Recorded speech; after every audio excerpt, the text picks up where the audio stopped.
ഞാൻ തളരുന്ന നേരം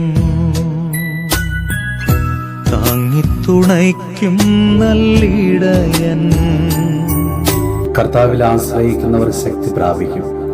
അവർ കഴുകന്മാരെ പോലെ ചിറകടിച്ചുയരും. യെശയ്യാ 40:31. എല്ലാ നന്മകളുടെയും ഉറവിടമായ ദൈവമേ, അങ്ങ് ദാനമായി നൽകിയ ഈ ജീവിതത്തെ ഓർത്ത് ഞങ്ങൾ നിനക്ക് നന്ദി പറയുന്നു. ഞങ്ങളുടെ ജീവിതത്തിൽ നേരിട്ടുകൊണ്ടിരിക്കുന്ന എല്ലാ പരീക്ഷണങ്ങളെയും വെല്ലുവിളികളെയും അങ്ങയുടെ തിരുഹൃദയത്തോട് ഞങ്ങൾ ഇതാ ചേർത്ത് വയ്ക്കുന്നു. കർത്താവെ, ഞങ്ങളുടെ ബലഹീനതകളെയും ദൗർബല്യങ്ങളെയും അങ്ങേക്ക് നന്നായി അറിയാമല്ലോ. ഈശോയെ, കരുണയോടെ ഞങ്ങളെ അവിടുന്ന് ചേർത്ത് പിടിക്കണമേ. സഹനങ്ങളിലും സമ്മർദ്ദങ്ങളിലും വീണു പോകാതെ ഉൾക്കരുത്തും ആഴമായ വിശ്വാസവും നൽകി ഞങ്ങളെ അവിടുന്ന് അനുഗ്രഹിക്കണമേ. കർത്താവെ, നിത്യസഹായകനും സംരക്ഷകനുമായി അങ്ങെപ്പോഴും ഞങ്ങളുടെ കൂടെ ഉണ്ടായിരിക്കണമേ.